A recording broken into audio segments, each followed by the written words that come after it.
Olá, galerinha boa e amiga do mundo dos mistérios, seja muito bem-vindo. À medida que a tecnologia e a exploração nos dias modernos continuam a crescer e melhorar, isso nos permitiu descobrir vários segredos. Embora alguns deles sejam explicados, alguns permanecem um mistério. Às vezes, quanto mais sabemos, mais perguntas são feitas. A cada ano, cientistas, pesquisadores, arqueólogos e pessoas comuns fazem uma variedade de descobertas interessantes, ajudando a entender melhor o mundo ao nosso redor.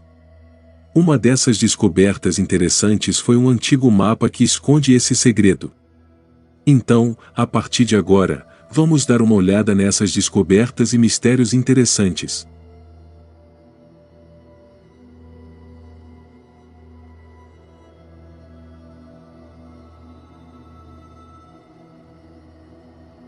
Athanasius Kircher foi um polímata alemão do século XVII e também um dos estudiosos que investigaram seriamente a lenda da Atlântida.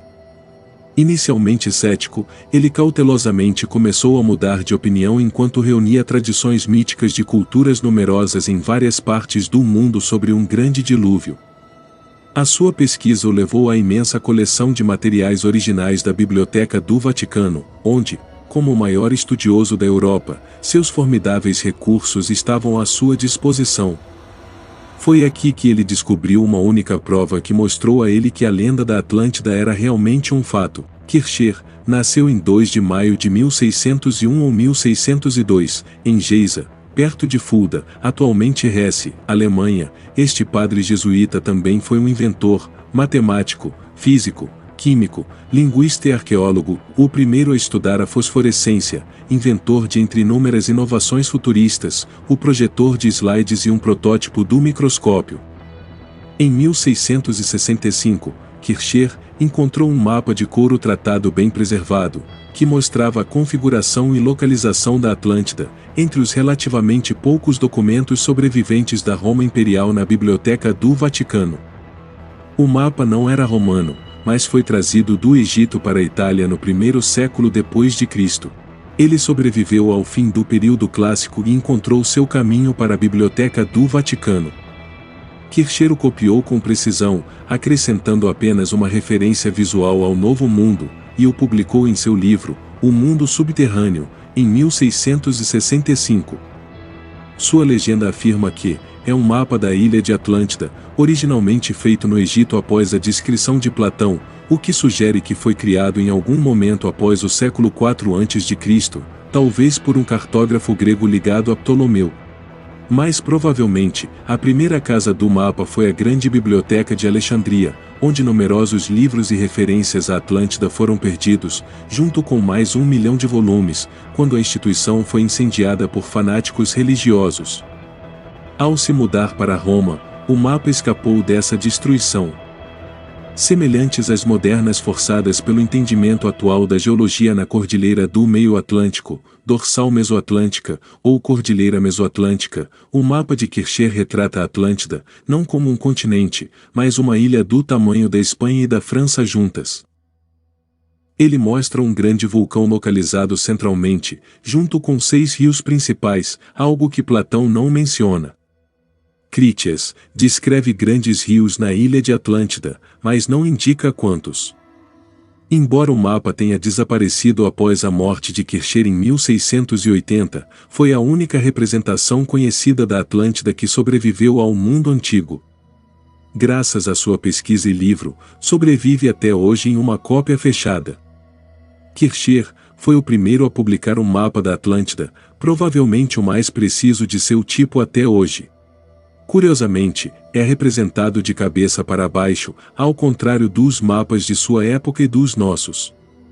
No entanto, esta anomalia aparente é prova da herança do mapa, porque os cartógrafos egípcios, mesmo nos tempos ptolomaicos, desenharam seus mapas com o Vale do Nilo Superior localizado no sul, alto, refere-se à sua elevação mais alta no topo, porque as cabeceiras do rio estão localizadas no Sudão. A partir de agora, iremos falar sobre arquivos secretos do Vaticano.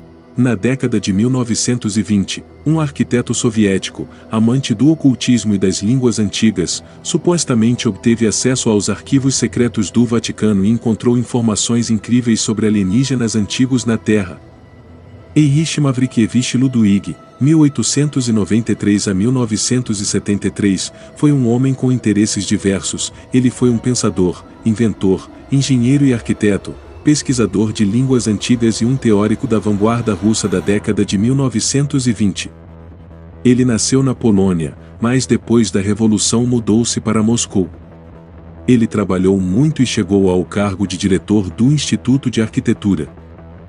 Em 1938 ele foi chamado de antissoviético, por um motivo que será explicado em breve, e exilado nos campos e reabilitado somente após a morte de Stalin. Depois disso, Ludwig se dedicou principalmente ao ensino e decifração de pictogramas antigos. Segundo relatos, durante a Segunda Guerra Mundial, Erich Ludwig se dedicou ao desenvolvimento de equipamentos militares no campo e também fez desenhos arquitetônicos de bases militares especiais em condições de pântano. Mas antes de sua prisão, em algum momento, ele teve acesso ao exterior, principalmente ao Vaticano, onde foi autorizado a trabalhar em arquivos secretos.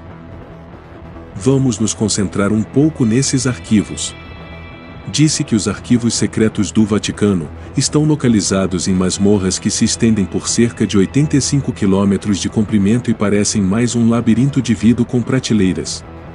Aqui você pode encontrar um grande número de manuscritos antigos que datam do século VIII. O arquivo secreto, local, foi construído em 1612 pelo Papa Paulo V, e é de fato um enorme tesouro de conhecimento, onde além da correspondência papal e dos arquivos do Estado, estão guardados inúmeros documentos históricos de diversos países.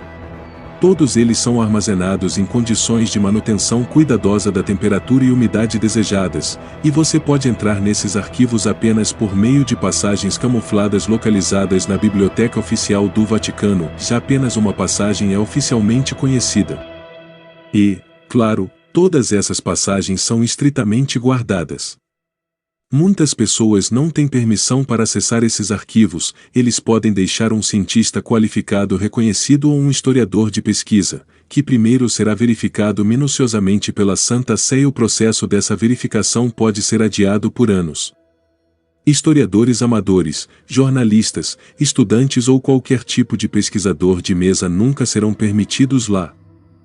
Mas mesmo se você entrar nesses arquivos, ainda não conseguirá visualizar tudo o que deseja. A escolha de documentos também é estritamente limitada, não mais do que 3 por visita e somente se tiverem passado mais de 75 anos desde a publicação do documento. Tendo se interessado muito pelo conhecimento oculto durante toda a sua vida, Ludwig, em algum momento na Biblioteca do Vaticano encontrou manuscritos medievais sobre alquimia, entre os quais encontrou registros incríveis de alienígenas antigos. Segundo Ludwig, esses textos contavam que os habitantes de outros planetas visitaram a Terra há milhares de anos e conseguiram influenciar algumas civilizações humanas, como a egípcia, a maia e a antiga Mesopotâmia. E de onde vieram os sumérios? Esta questão, talvez a mais importante, interessou-o imensamente. A história dessa cultura é como um livro em que todas as primeiras páginas foram arrancadas. A fala dos sumérios não era semelhante ao dialeto das tribos vizinhas. Não se sabe quando e de onde vieram para a Mesopotâmia. Mas já em meados do 4º milênio antes de Cristo, houve uma transformação repentina e incrível. Eles inventaram a roda e, instalando-a horizontalmente, transformaram-na em uma roda de oleiro. Mas uma das conquistas mais surpreendentes foi a invenção da escrita na virada do 4º para o 3º milênio antes de Cristo. No início, a escrita suméria era pictográfica, ou seja, objetos individuais eram representados na forma de desenhos. A escrita ajudou a desenvolver rituais complexos e transformou as crenças das pessoas em um sistema de ensinamentos.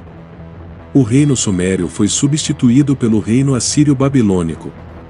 Então este grande estado foi conquistado pelos persas. Muito antes da chegada de Alexandre, o Grande, a Babilônia caiu completamente, enterrando as antigas crenças com ela. Mas mesmo assim nem tudo sumiu da memória. O judaísmo e, posteriormente, o cristianismo e o islamismo emprestaram dos sumérios e babilônios as lendas do dilúvio